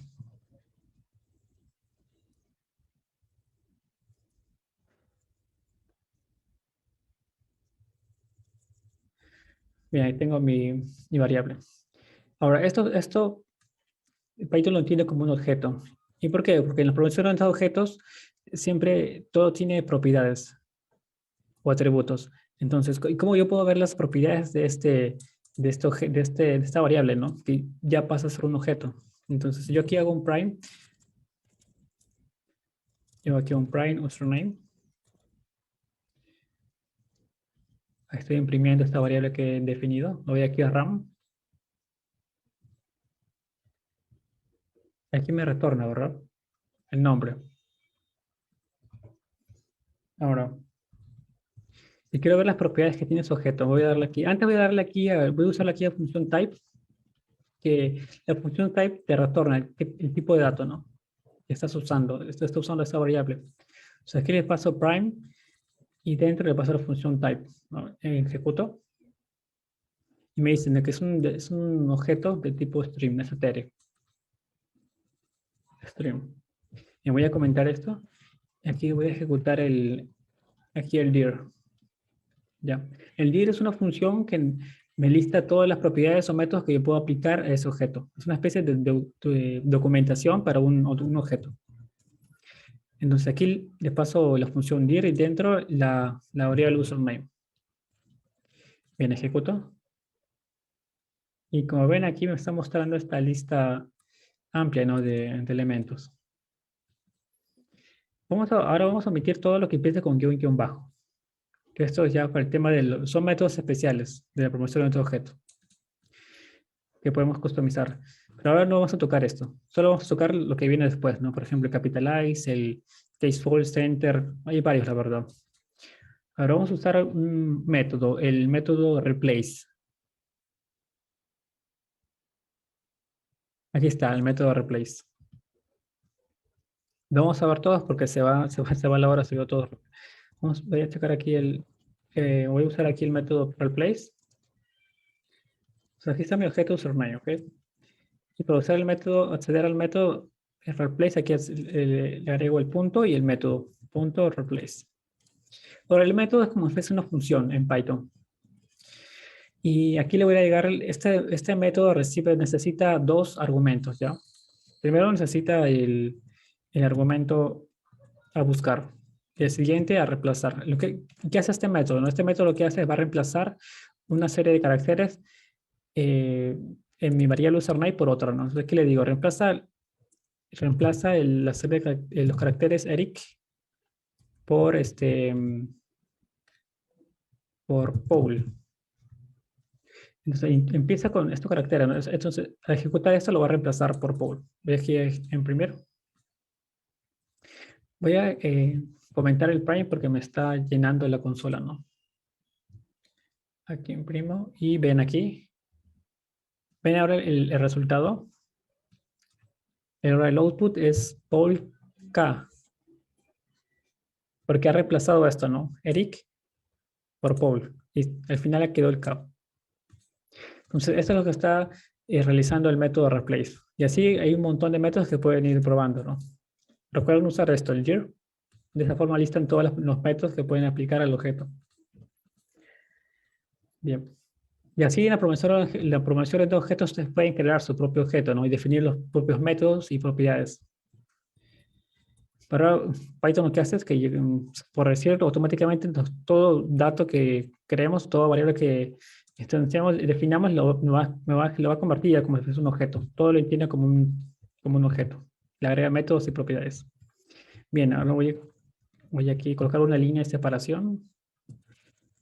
Ahora vemos el tipo entero. Y no, flotante, ¿no? Aquí serían los numerales. Bien, aquí creo la variable sería, a ver, puntos. Le paso aquí 10. Bueno, si imprimo esto. Voy a comentar esto porque no me ejecute, lo voy a comentar. Listo, ya lo comenté. Aquí tengo puntos y aquí voy a crear otra variable. Sería puntos 2. Aquí sería 10.5. Le voy a imprimir ambos, ¿no? La primera es entero y el otro flotante.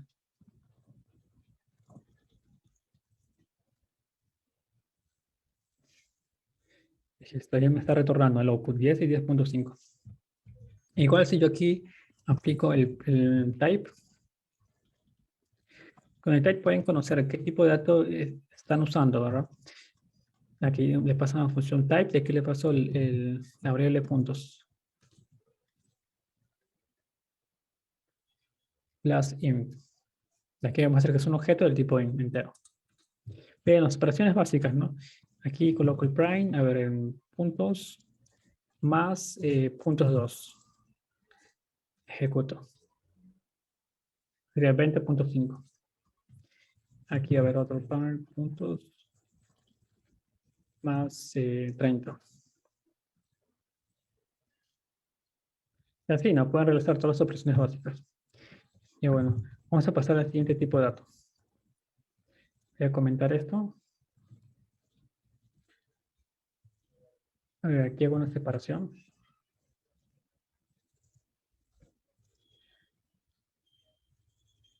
Siguiente sería el tipo, a ver, el array, lista o array.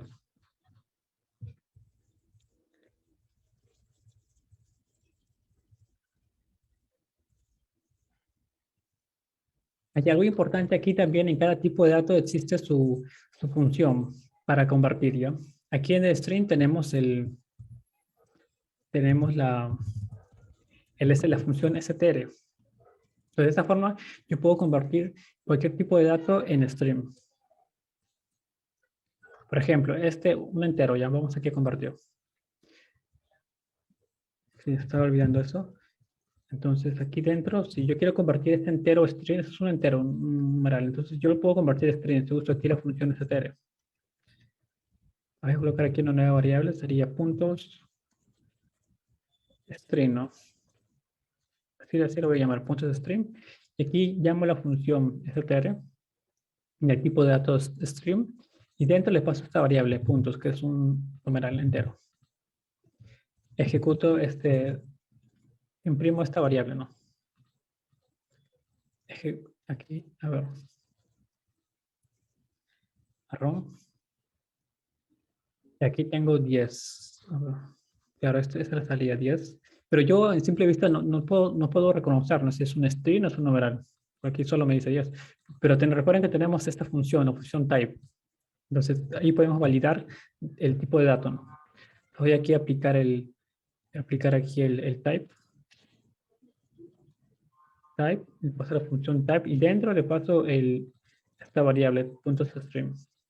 De esta forma Python nos va a decir, ¿no? ¿Qué tipo de datos es? Bien, ahora me dice que es un string. A simple vista, pero es un entero, no un numeral. Pero me dice que no es tipo string, que es el tipo string porque yo aquí lo he convertido usando la función str. ¿Ok? Es importante también conocer eso. Y para el entero tenemos también su función. Tenemos la función int. Aquí voy a colocar la función int.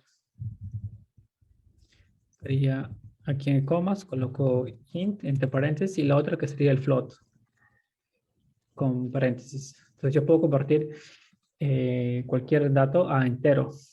Y aquí le paso el int, le paso el tipo de dato dentro de los paréntesis igual a flotante. Bien, aquí la lista array. Aquí también, ¿no? Por lista array tenemos aquí la función para convertir, que sería list, paréntesis. Y aquí vamos a crear la lista de una variable llamada text stack, el array stack. Y dentro voy a definir, ¿no? los elementos. El stack Python,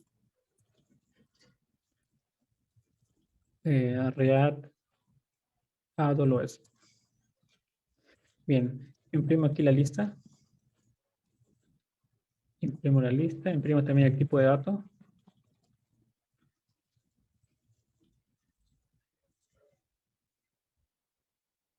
Bien, aquí está la lista. El output ya que me dice que es un objeto de tipo lista. Bien, ahora los métodos que puedo aplicar, ¿no? Ahora que aquí tenemos el dir. Aquí vas a ver qué métodos puedo aplicarle a esta variable stack. Y aquí voy a listar los métodos. Bueno, omito todo lo que empieza, omito los métodos especiales, ¿no? Los que empiezan con guión, doble guión. Bajo sería aquí el append, make clear. Aquí podemos agregar elementos, limpiar la lista, crear una copia de esa instancia, de esa variable, hacer un conteo, extender. Tenemos varios. Vamos aquí a usar el append. El append. Me gustaría cubrir todos, pero se me va el tiempo. La verdad, se va todo el tiempo. Vamos aquí a probar con append. Vamos aquí a stack.append.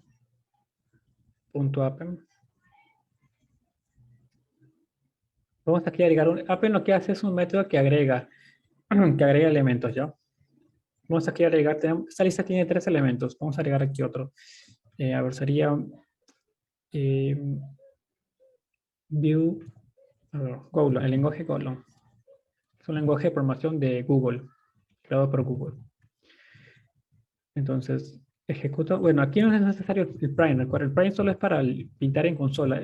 Este método va a llegar directamente a mi consola. O sea, aquí no va a generar ningún output. Esto no tiene una salida.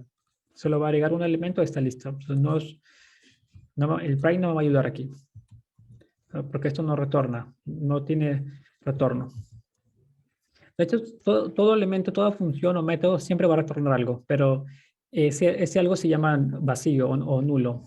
En Python se conoce como aquí debí colocarlo también. A ver dónde lo puedo colocar. Aquí. Se llama el no. Aquí.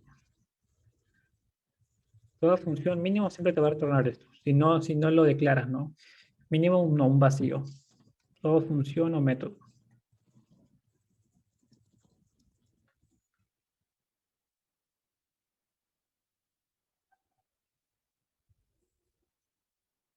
Ya, mira, eso te retorna aquí un no. Bueno, eso más para la parte de funciones. Ahora creo que no deberían, pero siempre retorna un no, un vacío, si no se define. Mira, aquí John Rivera veo el chat y me está preguntando cuál es la diferencia entre un array y un diccionario. Claro, luego se pueden recorrer con un for. Claro. Ya, pero recuerda que un diccionario, aquí tenemos un ejemplo, mira. Aquí tenemos un ejemplo. Aquí está el diccionario. No, este es un set. Aquí está el diccionario. El diccionario está formado por claves y valores. Claves y valores. Y la clave también es única. O sea, yo no puedo tener aquí otro elemento que tenga la misma clave, ¿no? Usar. Otro valor sí puede tener, pero no la misma clave, ¿no? Aquí pongo user María. Entonces Python se va a quedar solo con el último. La clave aquí es única. Y una lista son elementos únicos, no está formado por clave valor. Son elementos únicos aquí. Y como ven, hay una lista y un elemento string. Aquí hay otro string. Cualquier tipo de dato, ¿no? Puede ser que dentro de una lista puede haber otra lista o incluso un diccionario, ¿no? Un entero, cualquier tipo de dato o objeto. Y también, ¿no? Normal puedes iterarlo. Puedes iterarlo. Pero iterar también, iterar un for, yo entiendo que es más lento, ¿no? Yo entiendo que es más lento. Si quieres iterar un for, si quieres iterar un diccionario, que iterar un array. Un array debe ser más rápido que iterar un diccionario. Pero recuerda esto, ¿no? El diccionario está formado por par llamado el par clave-valor, ¿no? La clave y el valor. Y el array solo está formado por elementos únicos. Aquí, como ves, son elementos únicos. Aquí claro que sí puede tenerlo. Sí puedes agregar, por ejemplo, aquí otro elemento con el mismo valor, ¿no? Aquí estoy agregando el elemento Eric. Ya existe en mi lista. Y normal, ¿no? Él lo va a mantener. O sea, yo cuando hago un prime, me va a retornar aquí, como ya vieron antes, me retornan, ¿no? los elementos. Aquí justo estoy viendo, claro, aquí justo estoy viendo, como ven aquí. Y aquí quitar este dir. Aquí voy a agregar otro stack. Aquí agrego AWS, ¿no? Aquí estoy repitiendo. Ejecuto. Y listo, ¿no? Aquí me retorna dos elementos. Me gustaría cubrir en esta sesión, pero ciclos de estructura, flujos de estructura de datos, flujos de control, todo eso, pero no vamos a cubrir apenas para el tipo de datos. A ver, ¿qué más? Aquí ya agregué el elemento. Ya tengo que imprimir aquí. Tengo que imprimir el stack para ver el nuevo elemento que he agregado, ¿no? Que es Golang, el lenguaje Golang.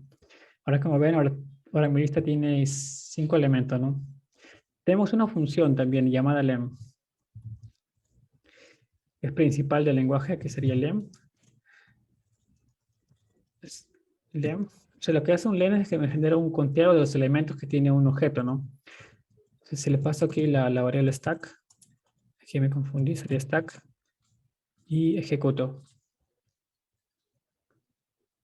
Y aquí, como ven, me retorna 5. Entonces, aquí me dice que mi array stack, mi objeto stack, tiene 5 elementos. Bien. Ahora algo, ¿y qué pasa si yo quiero acceder solo al primer elemento? ¿Al primer elemento o al último elemento? Entonces aquí tenemos los slices, que está formado por los corchetes. Entonces aquí le paso la variable stack y primero para llamar al primer elemento, ¿no? Aquí le paso el slice, corchetes y llamo el elemento cero, el elemento cero. Entonces, aquí es importante conocer la indentación, ¿no? Todo se indenta siempre desde cero. El primer elemento toma la posición cero, el segundo uno y así.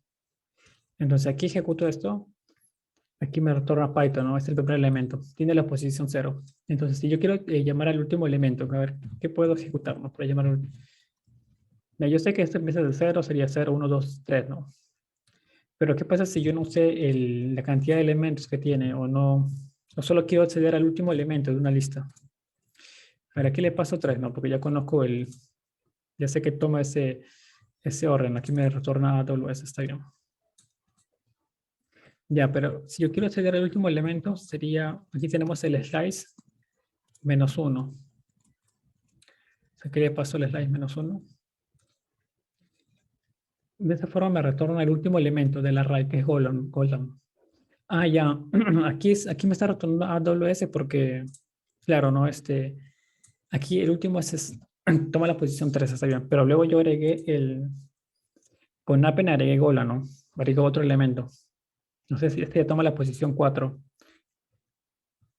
Pues ahí me retorna, ¿no? Golan. Es el último elemento.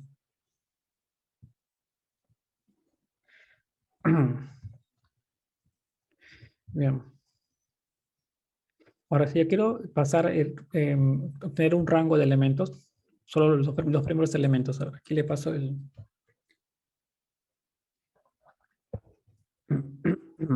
aquí le paso el elemento, el slice.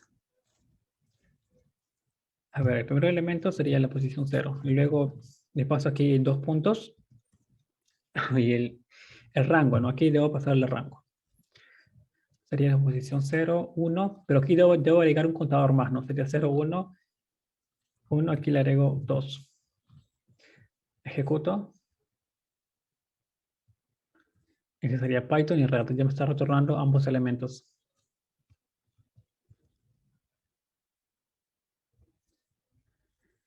Bien. Y ya luego el tipo de dato.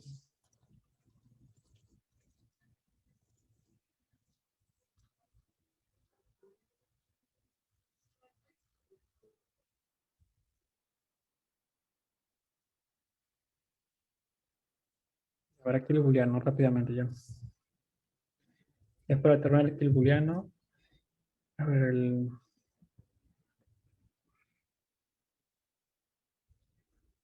ver, user activo. Aquí le paso el booleano true.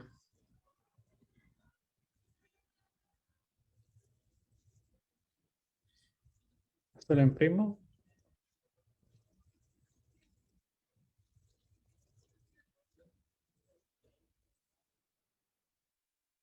Me retorna true. Es importante, Python es case sensitive, ¿ok?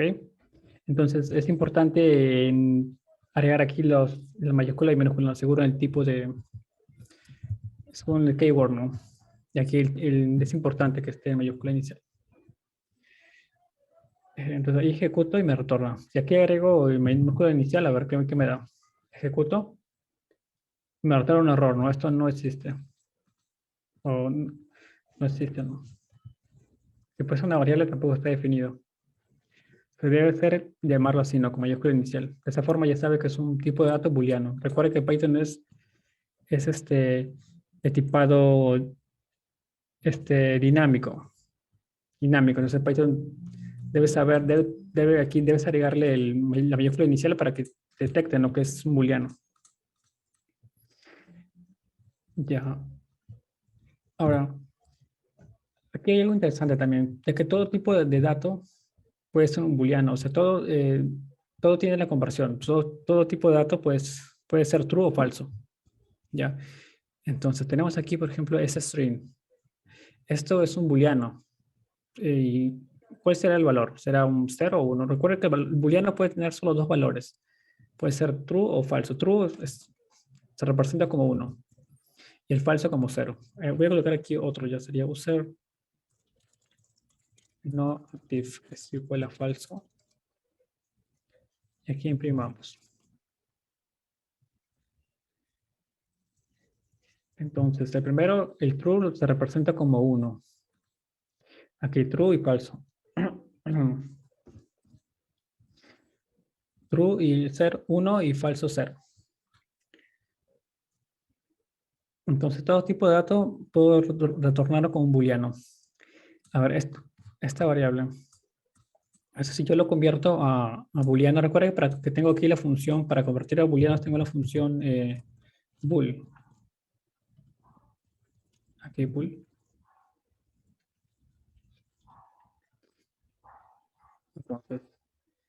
Entonces, por ejemplo, si yo lo convierto a booleano me va a retornar true o 1. True. Y yo creo aquí otra variable, username eh, empty, ¿no? Empty vacío. Aquí coloco solo un string vacío. Si yo esto lo convierto a booleano, esto me va a retornar falso o 0.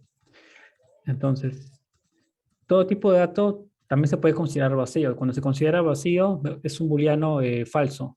O se representa como falso o 0. Entonces, un tipo de dato vacío en string sería este, ¿no? Un solo caracteres solo las comillas sin caracteres. Y si fuera un numeral, ¿no? Aquí puntos, dos, ¿no? O vacío ya. 0. Entonces, esto igual no se considera como un booleano falso, 0. No tiene. Ya, y la array, ¿no? Esta array tiene elementos. Entonces, un array vacío sería stack vacío, solo un corchete. Solo los corchetes, sin elementos. Entonces, si esto yo lo convierto a booleano, va a retornar falso, 0. No tiene elementos. Igual, ¿no? Para el diccionario, para un set, para una tupla. Si no tiene elementos, siempre se considera como falso. Un booleano falso. Bien. Yo creo que ya con esto cerramos la sesión. A ver, ¿cuántos hay conectados? 11 conectados. Genial. A ver, ¿tienen alguna pregunta ya para cerrar la sesión? A ver, por el chat, ¿alguna pregunta? Recuerden visitar dojopay.com. Si quieren inscribirse al bootcamp, recuerden que tenemos dos. Va a empezar dentro de 4 semanas, va a empezar el general, que tenemos el full stack, son 5 semanas, digo 5 meses, y el Python, el bootcamp enfocado a Python, backend, tiene una duración de 2, es Python, tiene una duración de 2 meses. Aquí vamos a cubrir todos los conceptos de Python, ¿no? Más completo, ¿no? Vamos a cubrir todo esto más profundidad. Ahora estamos viendo todo brevemente, las 2 horas que tenemos, pero ya en este bootcamp vamos a cubrir todo, ¿no? Un flujo de control, sintaxis, programación de objetos, programación de funciones, estructura de datos, todo, ¿no? Ya a nivel más completo. Y la parte de Django, el framework de Django, vamos a trabajar bastante. Es importante conocer esto, entenderlo hasta llegar a programación de objetos. Es importante entender esto en Python para trabajar bien con el framework de Django. Eso es lo básico que deben aprender en Python para ir al trabajar con el framework de Django y no ser hábiles en Django.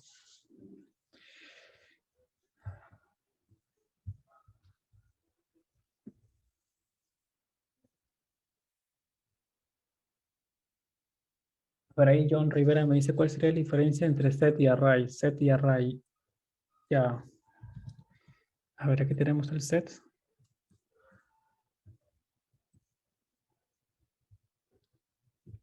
Ahí está.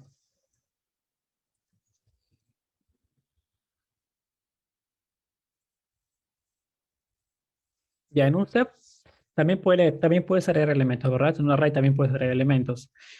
Pero en una array, por ejemplo, yo quiero llamar el primer elemento. Aquí yo llamé el primer elemento, ¿recuerdan? Yo llamé el primer elemento con el slice ¿no?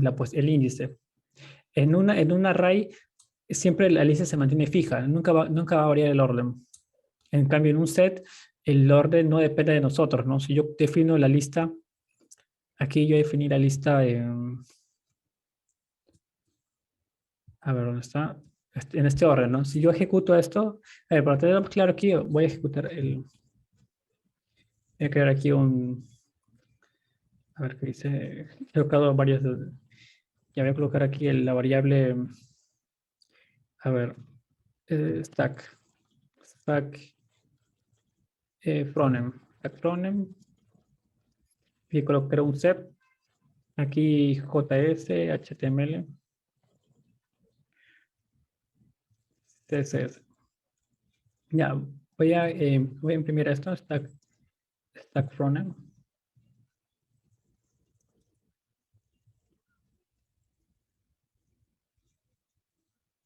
Y esto lo comento. Ejecuto. Ya. Que aquí ven que me está retornando. Voy a comentar esto para que no llene la consola, no extraiga. Esto lo oculto. Ok, aquí ven que está retornando esta es la salida, ¿no? De la línea 83, Prime Stack Frontend. Me está retornando JS, CSS y HTML. Ven que el elemento de la posición 2, HTML, bueno, está el índice 1, ¿verdad? 01. Tiene otro orden, ¿no? Aquí me está retornando como CSS. Está invirtiendo estos elementos. Si yo lo vuelvo a ejecutar, recuerden el orden, JS, CSS. A ver, J está igual, ¿no? JS, CSS, HTML.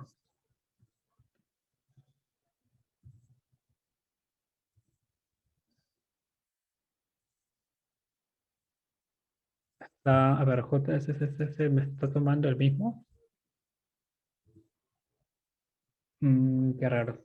Esto debería cambiar, bueno, pero como ven aquí está cambiando, ¿verdad? Probablemente debe ser por la memoria que estoy manejando Replit, pero voy a probar mi consola, mi máquina local aquí. Aquí en máquina local, abro el intérprete. A ver, aquí users, creo que el CEP. A ver, armario.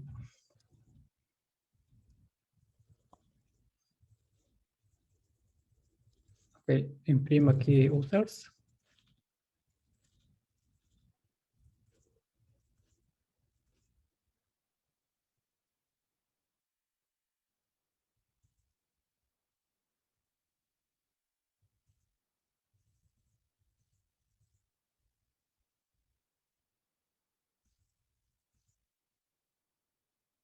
Ya, pero como ven, el orden no depende de nosotros.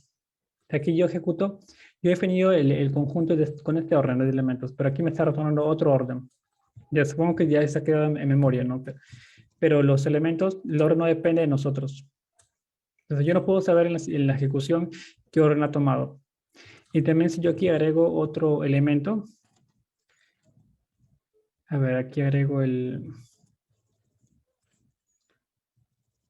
user.add, me parece, user.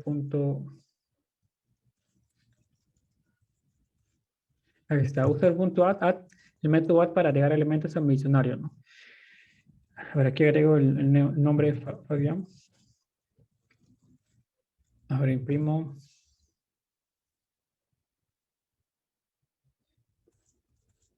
Y aquí agrego otro nombre. A ver, Paulo. Imprimo la lista. Y como ven, mira, como ven ha cambiado la lista. Todos los elementos, el orden de los elementos ha cambiado.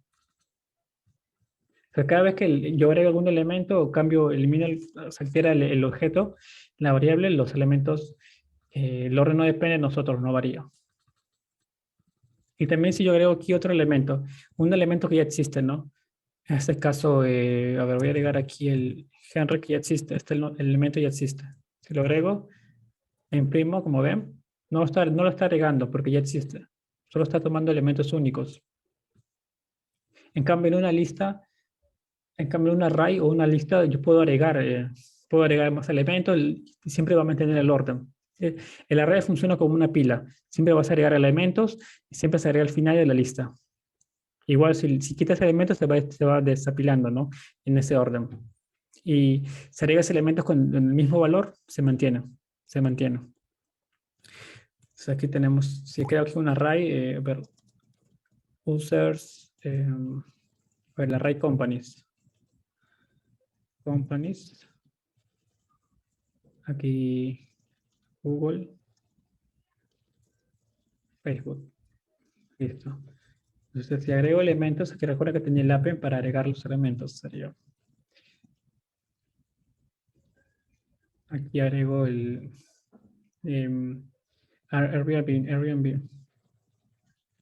Listo, imprimo. Y como ven, el orden se mantiene. Es una cola de elementos, ¿no? Y a ver, si agrego otro elemento, ¿no? Aquí Netflix, la empresa Netflix, imprimo. Y lo agrego al final de la cola, ¿no? Sería después de Airbnb, sería Netflix. Y se mantiene el orden. Y se agrega un elemento que se repite, ¿no? Netflix ya lo agregué, ¿no? Entonces, si lo agrego, lo vuelvo a agregar. Como ven, normal lo agrega. Pero ahí ves la diferencia, ¿no? Que tiene un set con un array. Ahora, también un set es óptimo. Hay casos, eh, si buscas en Stack Overflow, hay varias formas que puedes aplicarlo, ¿no? Es bastante Stack Overflow. Aquí, Python set, ¿no? Performance, rendimiento. Ahí vienen algunos foros. Por ejemplo, esto lo puedes usar para iteración, para iterar es más óptimo, ¿no? Si tienes, por ejemplo, bueno, aquí no se puede ver la diferencia porque es una lista pequeña, pero si tenemos una lista de 1 millón de elementos, por ejemplo, y quieres iterar 1 millón de elementos con un set, es más óptimo, es más rápido que iterarlo con un array. Entonces, ahí tienes casos de uso, ¿no? Aquí, por ejemplo, por ahí leí un artículo en Stack Overflow que te dan todas las ventajas de usar set, ¿no? Para rendimiento. Y como es más óptimo para usarlo para iterar, ¿no? Aquí está, mira, si te das cuenta, mira, aquí hay un ejemplo, mira, iterando elementos, pero aquí supongo que está iterando muchos elementos, ¿no? Aquí tiene los tiempos, mira, una tupla te genera tiempos de 4.7 segundos, una lista 4.7, de hecho es menor, y un set, mira, te genera 3.5 segundos, menor. Y estos que son elementos, es un rango, es un iterador pequeño, ¿no? Ah, no, no, si es grande, ¿no? Porque mira, está multiplicando 2000 eh, a ver, pero si fuera un iterador de, no sé, 1 millón de elementos, ¿no? Ahí vas a notar la diferencia. Aquí con elementos pequeños, difícil de notarlo, ¿no? Pero aquí igual, ves la diferencia, mira, un set es más óptimo en iteradores. Pero como ves, tiene diferencia, no te tienes que verlo como dependiendo de tu caso de uso, ¿no? Ves que el set del orden no depende de ti, ¿no? Cómo lo definas, ni tampoco el elemento, si agregas elementos con el mismo valor también, ¿no? Yo a veces lo uso, por ejemplo, si tengo una lista de correos, tengo una base de datos con miles y miles de correos, entonces yo lo paso en un tipo de datos set, de esa forma me elimina todos los datos, el correo electrónico que se repite, ¿no? Entonces, de esa forma ya me hace una limpieza muy rápido. Bien, listo chicos, yo creo que ya cerramos la sesión. Recuerden, aquí les envío la página. Recuerden que el bootcamp empieza dentro de 4 semanas. Chequen la página y recuerden que tienen un descuento del 20%, ¿no? Que han asistido a esta sesión. Listo, listo chicos, buenas noches. Hasta luego.